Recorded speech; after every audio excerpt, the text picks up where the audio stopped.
Good afternoon, everybody. Thank you so much for coming to this wonderful opportunity for me to talk to J.A. Jance again in person, because for several years during the pandemic, we had all our conversations on Zoom. Now, I will say that Zoom is a more intimate discussion than doing it in public. And so Judy, I'm going to call her Judy because that's what I'm used to calling her. Judy and I started our last Zoom event with a brisk discussion of the best way to dispose of dog poop. Do you remember why? It was featured in like the first chapter of whatever book that was.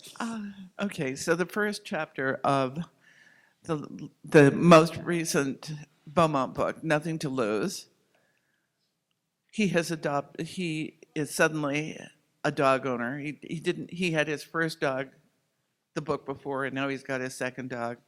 And Sarah is a rescue from a puppy mill in Southern California who has now been transferred to wintertime Bellingham, Washington. And the last thing she wants to do is take her big tender paws outside to do her duty. Well, so what does she do? She craps on the back porch, which, because it's waterfront property, is actually the front porch. But Beau, with his 2 fake knees, he doesn't want to go out in the snow and ice any more than she does. So rather than disposing of it properly, he flushes frozen Irish Wolfhound poop down the guest bathroom toilet. And so that book opens with his wife saying, "We've got a problem." So a week ago or so, some time ago, at the Tucson Festival of Books, I was on a panel called Dog Day Afternoon with David Rosenfeld. And he and his wife did I get cut off? He and his wife started a golden retriever rescue in Southern California and have so far rescued more than 4,000 golden retrievers. But any of those dogs that turned up too sick or old or whatever to be adopted, he and his wife kept. And so when they moved from Southern California to Maine, they had 42 dogs in a rented RV. And as soon as he said that, some guy in the audience said, "I think I rented that RV after you finished with it." Which set the tone of the panel. And then he went on to up the ante. He said, "Hey, you think you've got it bad? It snows in Maine." He said, "We had this big concrete pad that's the doggy walking area. And they go out. And we're down to 17 dogs now, but 2 of them are 250-pound mastiffs. So the dogs go out and they do their duty, and then it snows. And then they do their duty and it snows again." And he said, pretty soon you have this, well, it's sort of like snowy lasagna. And I thought the people in the audience were on their chairs. Even worse, he tried to tackle it with a snowblower.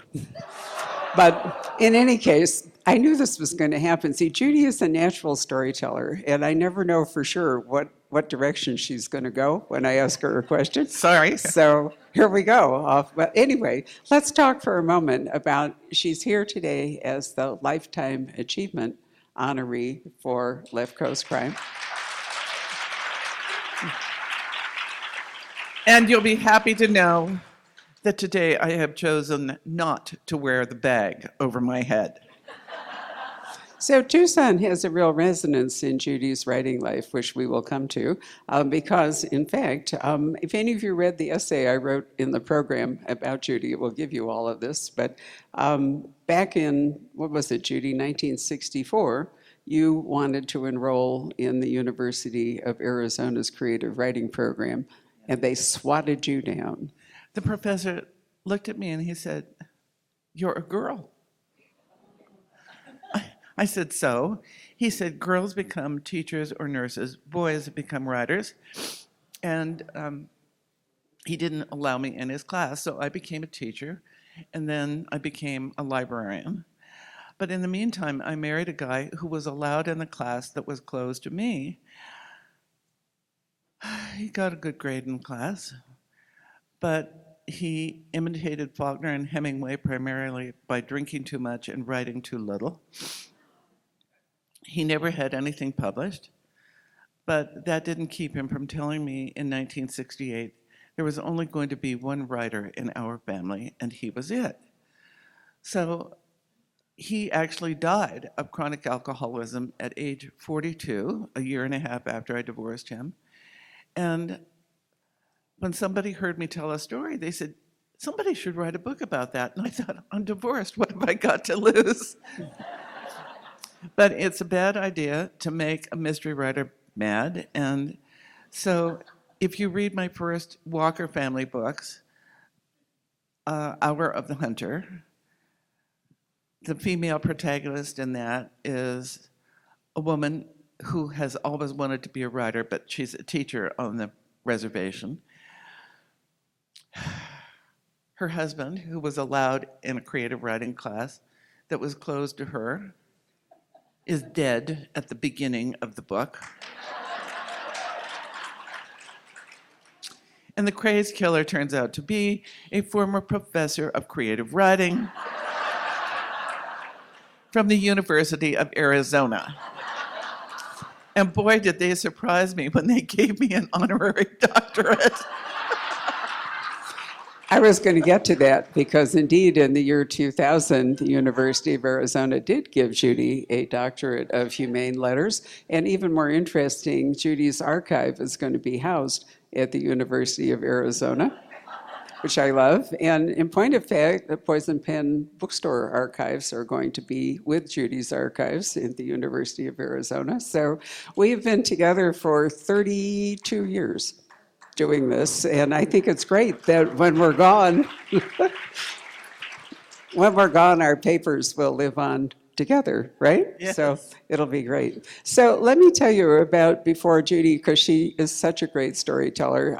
I just want to give you a few statistics which I think are relevant.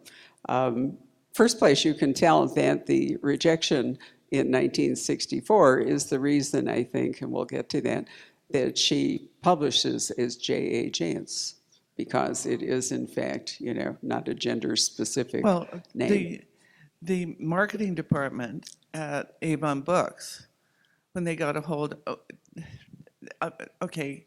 when I turned in the manuscript for Until Proven Guilty, the title page said, Until Proven Guilty by Judith A. Jance. But my agent, who's right over there, knew what went on in New York City, and so she changed it from Judith A.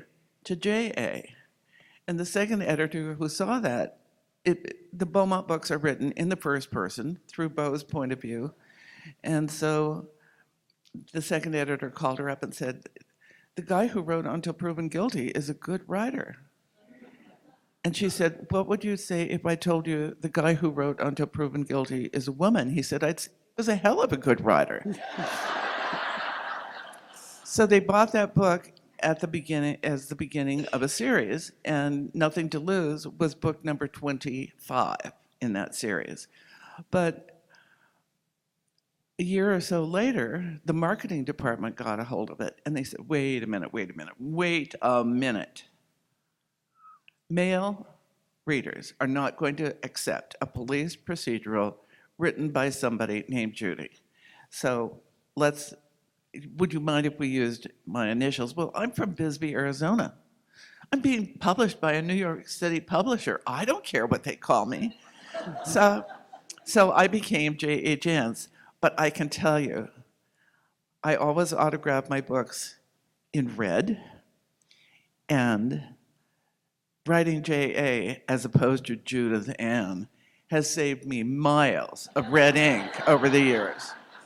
Very true. But on the other hand, trying to talk to somebody called J.A. as opposed to Judy is not something I really am prepared to do. So, also, my middle name is Judith, so, it's kind of a bond. But anyway, since she started, when I first met Judy, it was remotely. Because when I started the Poison Pen, there was I think I wrote about that, there was a recommended inventory system that the major distributor had to tell you what to order if you didn't have a bookstore and had no idea what you were doing, which was certainly me.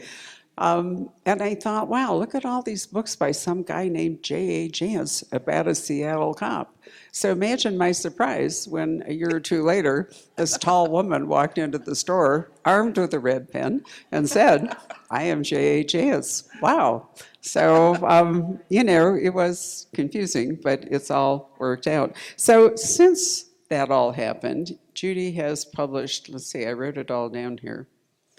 25 J.P. Beaumont mysteries, 5 in the Walker family mysteries, which she's going to talk about more, with number 6, Blessing of the Lost Girls, due out in September. And I will tell you that Hour of the Hunter remains my very favorite books of all the ones that Judy has written. It was her first hardcover.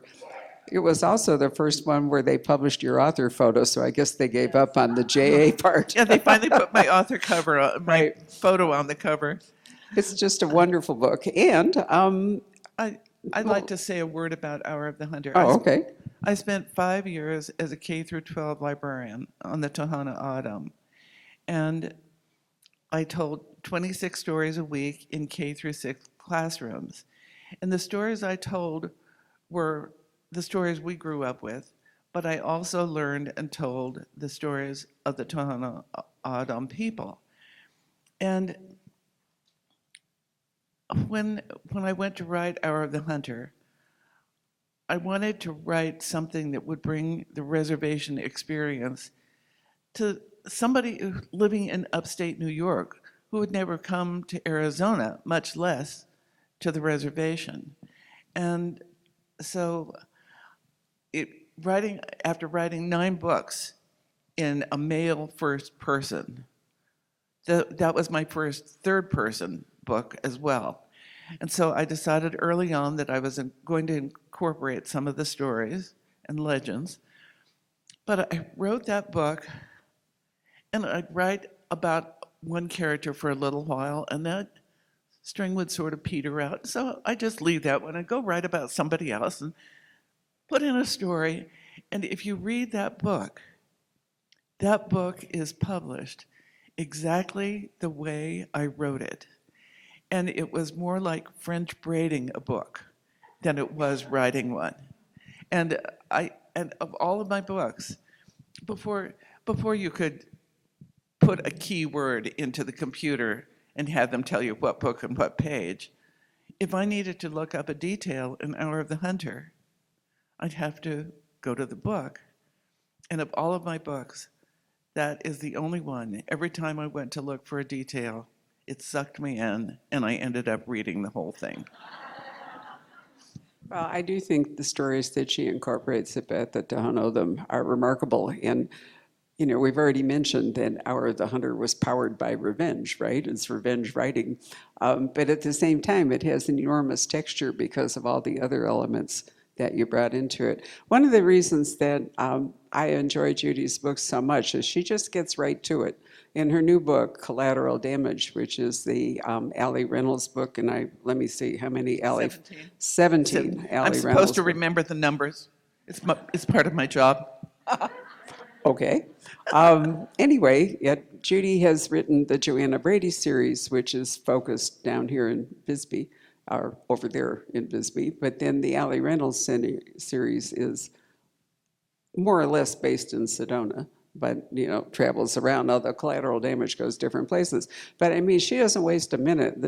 She opens the book and bang, action happens. People run off the road. Terrible things happen. And over the years, I mean, comparing Hour of the Hunter, which, as you say, has so many diverse elements, Collateral Damage really just roars along. Do you like to vary the way you present the stories, or has that kind of more propulsive way of doing it taken over?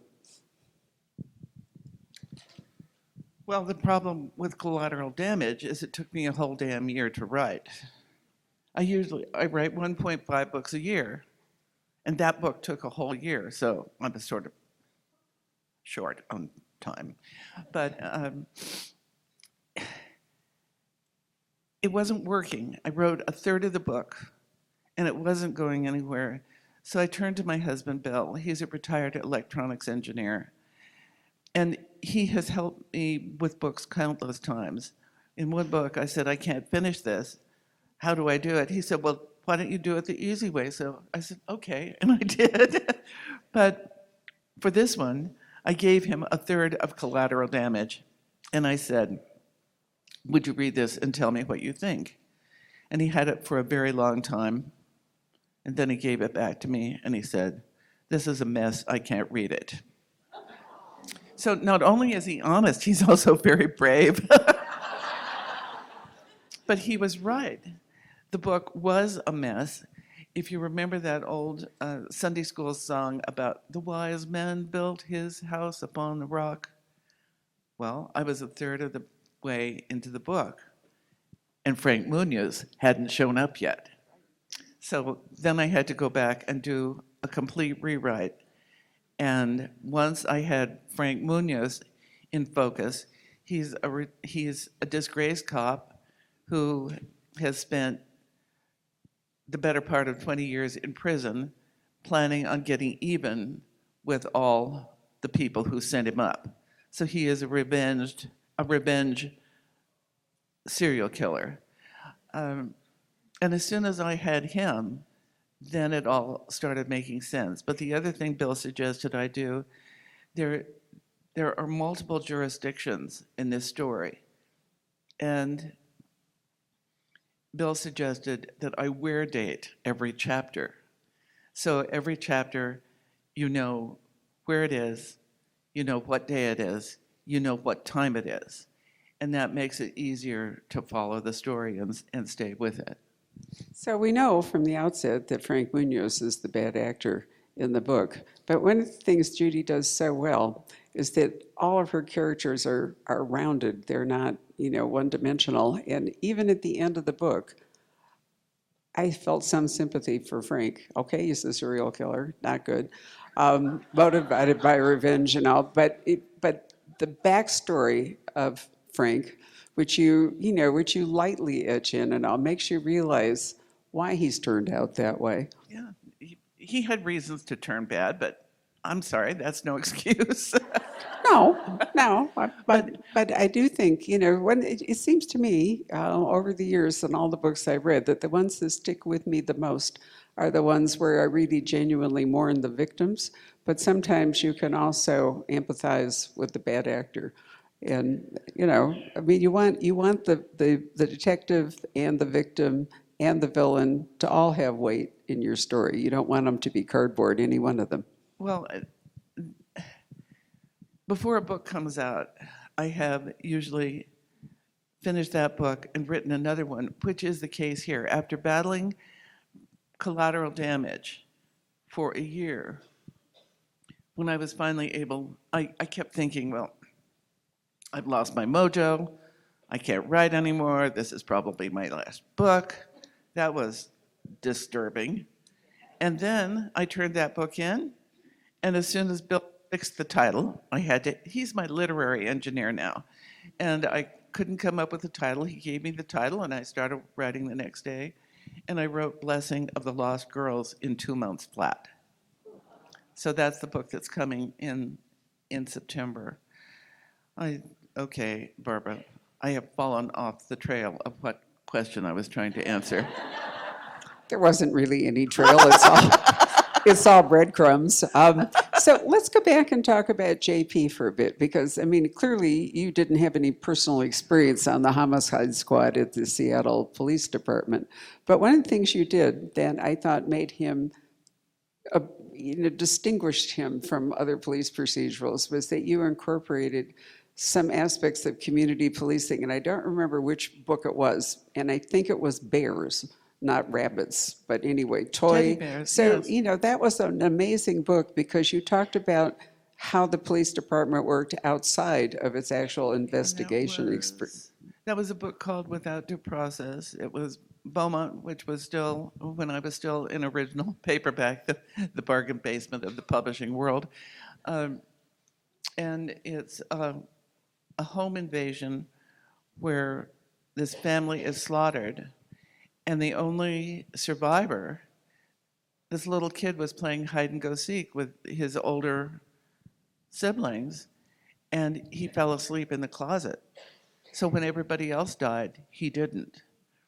And when Bo shows up at the crime scene and sees that little kid, he goes back to his trunk, because Seattle PD really does have a teddy bear patrol. And he thought it was weird to have to drag around a teddy bear in the back of his patrol car. But that was the first time he ever really needed it, and he was really glad he had it. I know what I was going to say. I've written another book since I wrote Collateral Damage. So about a week before I was due to do my first interview for Collateral Damage, my daughter read the book.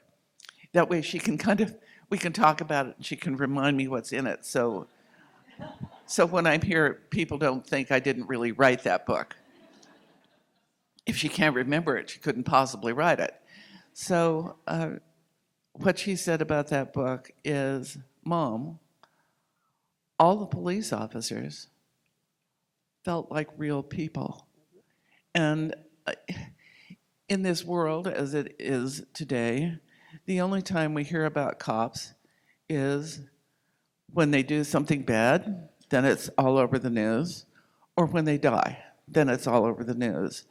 And in this book, you'll meet a whole village of law enforcement officers from jurisdictions all over the country, all working together to bring Frank Munoz to justice. So you moved on from JP, who was your lead investigator for, was it 9 books? Before Joanna? I'm trying to remember. And then you decided to move south and go to the sheriff's department, and you gave Joanna a personal backstory in that her husband had died. And you remember all this? I remember all this. They told me I should write, after I wrote Hour of the Hunter, when I went back to writing Beaumont, it was fun again. And so my editor said, well, why don't you come up with a different character and you can alternate. Well, I was 6 feet tall in 7th grade. I wore thick glasses. I was a social disaster in junior high and high school. But I've always wondered what it would be like to be short. So I decided that after 9 books of writing through a male point of view, I would have a female protagonist. I would have a short female protagonist, because whenever I write a Joanna Brady book, I need to look at the world from her point of view. And I know stuff about the top of her refrigerator that she will never know. So I sat down to write the first scene in Desert Heat, and Joanna is there. She's in her late 20s. Her daughter Jenny is there. Jenny is 9, and her mother Eleanor Lathrop is there. And they're waiting for, Eleanor is there to take care of Jenny when her parents go out to dinner to celebrate their 10th wedding anniversary. And Andy is late coming home. Well, there's a good reason he's late. He's dying. He's been shot on the way home by a drug cartel hitman. So they're sitting there, mother, granddaughter, daughter. And Jenny, who is 9 years old and a bright little penny, she has just had a little bit of sex ed at Greenway School. And so she says to her mother, Mom, was I a preemie? Well, of course she wasn't a preemie. She was on time. The wedding was late. This is a question Joanna Brady never wanted to answer. And she especially did not want to answer it in her mother's presence because her mother has been pissed off because her daughter had a shotgun wedding this whole time. So, what is remarkable to me at this point, 19 Joanna Brady books later, is that that scene set the tone for the relationship between Joanna Brady and her mother that is a string that goes all the way through the books. And I don't know how I did that. It wasn't an outline. I don't do outlining. And yet it's there and it worked. I can't explain it. Sorry. A lot of writing is really magic. It defies logic. But that's one of the great things about writing a series is that you get to explore the characters. And, if you hadn't, however you cemented their relationship in the first book, you had some opportunity to upend it if you wanted to. Yes, that's one thing I have always appreciated about writing a series as opposed to a single book, because you can explore things in more depth than you can in a single book. As I said, my first husband died of chronic alcoholism at age 42. And we had been together for 18 years, married for 13, before I divorced him in 1980. So when I went to write about Beaumont, I couldn't get that book to start. It wouldn't start. And I finally sent my kids to spring break. And I put myself on a train to go down to Portland to visit a friend on the reservation. I had been trying to write the book in the wrong point of view. So I got on the train with some pens and a stack of blue line notebooks. And as the train pulled out of the station, I thought, well, what if I tell this story through the detective's point of view? So I got out a pen and I wrote, she might have been a cute kid once. That was hard to tell now. She was dead. Pooh. And as soon as I wrote those words, I was in J.P. Beaumont's shoes, walking around a crime scene on the backside of Magnolia Bluff. I was seeing what he saw, hearing what he heard, but I was also hearing what was going on in his head. And Beau and I have been together as author and character for more than 40 years now, longer than I've been with Bill. But I had to find the right point of view to tell the story. But he was a cop. He couldn't work all the time. So he had to do something else when he wasn't at work. Well, you don't have to get into a creative writing program to understand that writers should write what they know. And I just happen to know a lot about drinking. So I had Beau do that. And he did a lot of it. So the fourth book, I was sitting outside of B. Dalton's in Portland signing books, and a lady came up to the table and she said, Beau drinks every day. He has a drink of choice, and it is starting to interfere with his work. Does J.P. Beaumont have a problem? I said, these are books.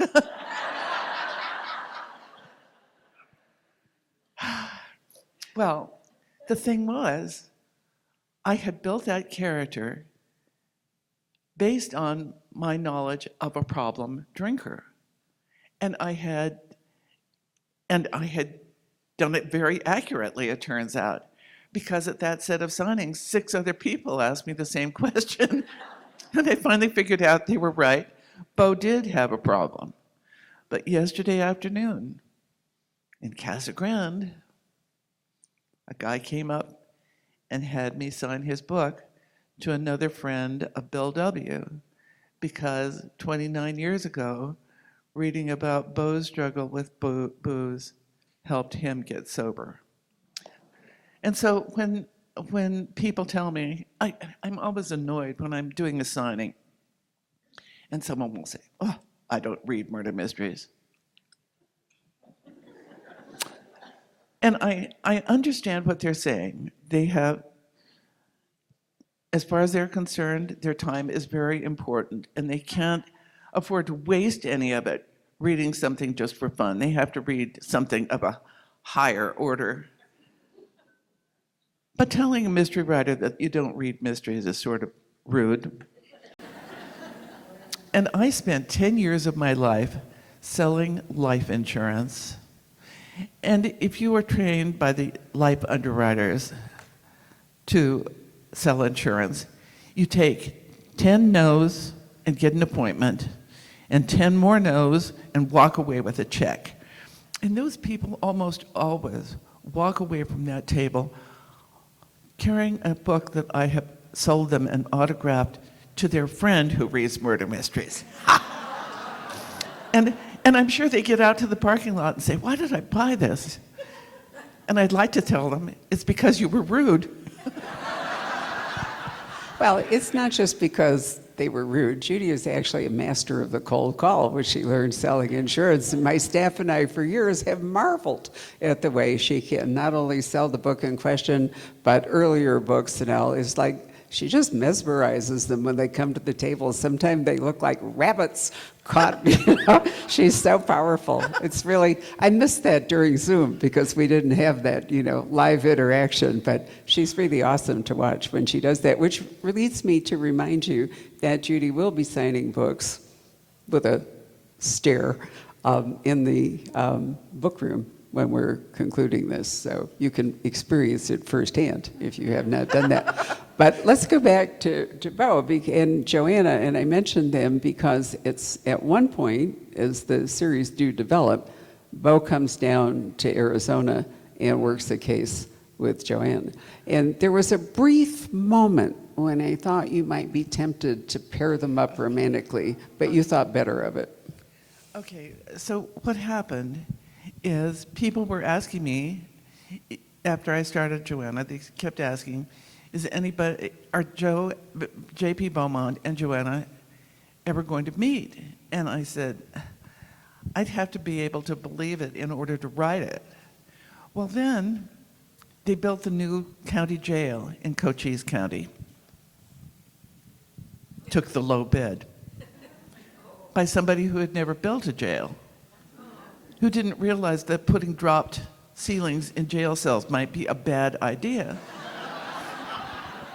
And so one afternoon, 4 guys broke out of the jail. They walked up the road a couple of miles. They broke into the home of an elderly couple.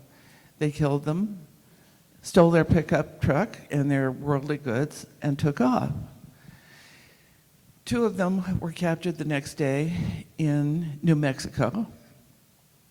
One of them was captured months later in Florida. And the last one was captured in Tacoma, Washington.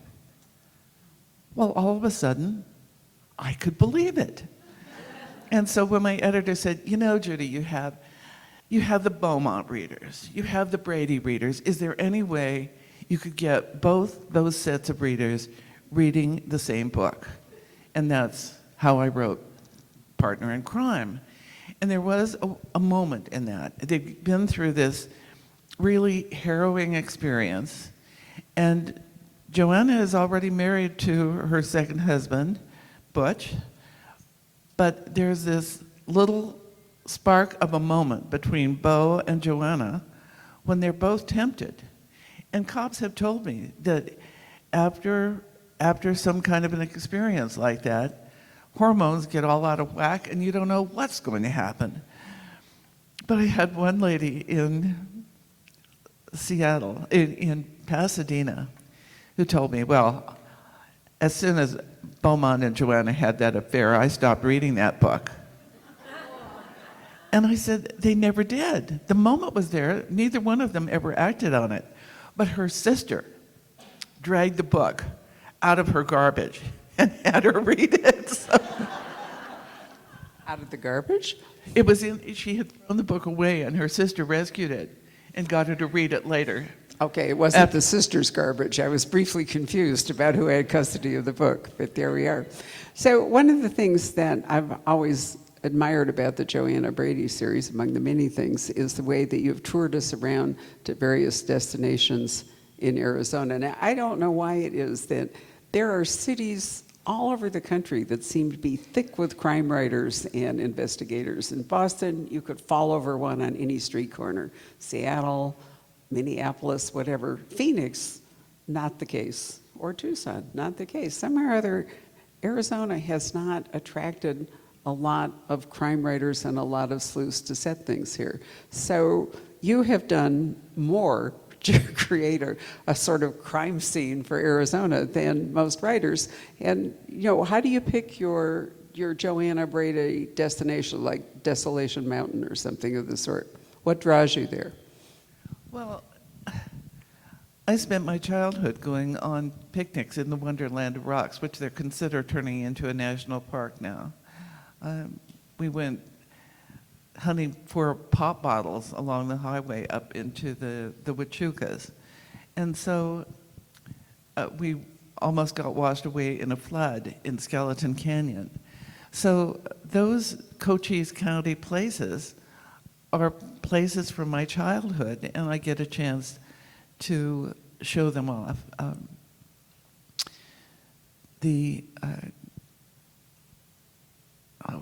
What's Coronado? The Coronado National Monument is down at the far end of the Huachucas, and we went there often. And my folks were married for 68 years, and they always loved going on picnics, and that's one of the reasons we went to so many places. Cochise Stronghold was another one, Turkey Creek, Skeleton Canyon, all of those. So they had a Scotsman cooler as a thermos. They kept this oilcloth, red and white checked oilcloth in their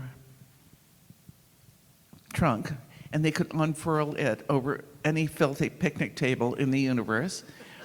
And my mother always traveled, this was pre-911, she always traveled with a paring knife in her purse. My mother's purse was a wonder and a marvel. And so they would get day-old sweet rolls. They never had fresh sweet rolls, always the day-old ones. And so they had cups that they got from Melmac cups from the cafeteria garage sale.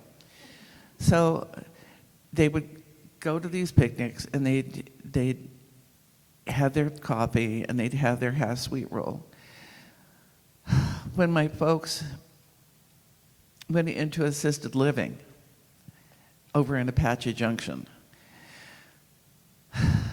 they still had the Buick. My dad could still drive.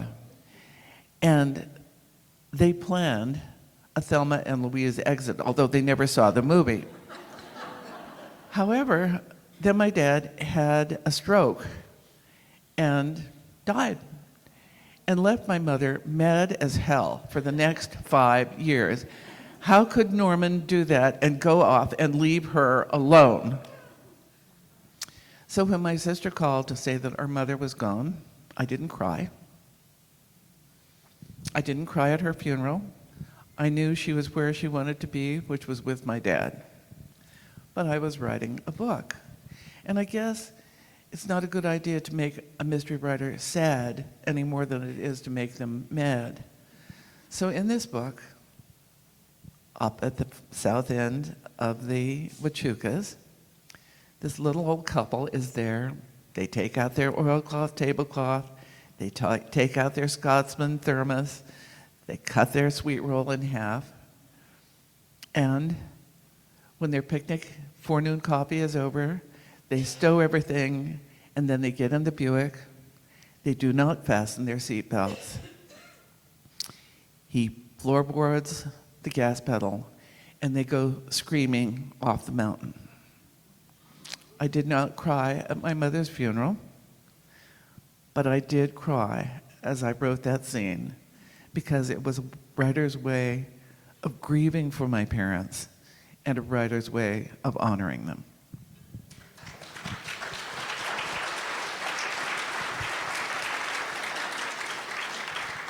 I cried too, and I was actually going to bring that up as one of the most remarkable opening scenes that I have read over the course of the last 33 years of bookselling. It is amazing. And since I knew Judy's parents, and since we had actually done events together in There is Apache Junction, nothing like being at a Poison Pen signing as both the author and the daughter. Evie Busk was a force to be reckoned with. Nobody argued with Evie, and that includes my dad. And it was difficult being there with her in charge. It's also geographically challenging because Apache Junction, for those of you who know it, is way the hell over east. Scottsdale is in the middle, and Judy, who was an indefatigable promoter, had arranged an event in Apache Junction, one in Scottsdale, and then one in Sun City. So I made the entire loop with her. It was like a 200-mile day. Lots of books, though. It was great. So I mentioned the Joanna, Brady going to different locations because some of you may be new to Arizona, and you can read them in many respects as a kind of tourist guide for this part of the country because she will take you to these different places. Now, there is a fourth series, which we touched upon with Collateral Damage, with Allie Reynolds, and this moves you up to middle of Arizona. It moves you up to Metro Phoenix, but more into Sedona and Yes. Cottonwood in that area. And so Judy, once again, gives you a chance to experience middle Arizona in a different, through reading the books. And do you remember how AAA, those of you who are old enough to remember this, used to do triptychs? This is before Google. Well, book ticks are a really good thing. We do them at the Poison Pen. And generally, it's for people like going to Iceland, and you try to come up with how many Icelandic mysteries you can give them to read while they're on their way to Reykjavik. But Judy has provided us with an opportunity to tell people who drop in to, give them a book tick for Southern Arizona or give them one for Northern Arizona. And we could do Seattle. But I did want to mention that the fact that you are writing in Seattle and Arizona is really a reflection of your own bifurcated life because Yes. you have lived in the times I have known you Yes, I'm as in both states. I'm as bi-regional as my books are, with a foot in both states. But one book I would like to mention that I use as a reference whenever I'm writing a Joanna Brady book is Marshall Trimble's Roadside History of Arizona, because if you're driving along a certain highway, you can look up that route in the book and find out what happened here and there along the way, and that's really a good book to have at hand if you're new to Arizona and want to know more about it. I had an Arizona history class in college, and I slept through most of it. But Marshall Trimble is really fun. Right, and there's also Roadside Geology of Arizona, and I admit that at 8 in the morning at Stanford, I never made a single class. I've never known how I passed the final. But Roadside Geology of Arizona is a wonderful book to read along with Judy's books, and I recommend that too. So going back to where we were with statistics, you started writing before you met Bill. You actually met Bill when your first, I'm trying to remember, was it? Actually, I met Bill the week before my first book was published. Right. And the first book I wrote, a book called By Reason of Insanity, was never published because it was 1,400 pages long. And so I was referred to an agent, and I went to see the agent in her office, and I was very nervous, and I had the box. And I walked into her office, and she looked at me, and she looked at the box, and she said, "This is your first book?" And I said, "Yes." She said, "It's too long, cut it in half." She didn't even touch the box. So I went home, and I cut it in half. And I called her up, and I said, "Okay, I'm done." She said, "Who is this?" But then I took it back to her, and she tried to sell it. That book was a thinly fictionalized version of an encounter my first husband and I had with a serial killer in Tucson in 1970. And the editors who turned it down said that the stuff that was fiction was fine, and the stuff that was real was unbelievable and would never happen, even though it already had. And so Alice, my agent, Alice Volpe, my agent, I think a lot of new writers, if they are fortunate enough to get an agent, if that agent doesn't sell their first manuscript, they keep the manuscript and fire the agent. I did the opposite. I kept the agent and fired the manuscript. And last week, Alice finished negotiating the contract on my 67th book. Wow. And as far as my kids and grandkids are concerned, she's not Agent Alice. She's Aunt Alice and Uncle Alan. Love it. That's a wonderful way to wind up because we have run out of time. So I'm sorry I didn't give you a chance to ask questions, but who could resist listening to Judy telling her wonderful stories? Thank you all for coming. Judy will be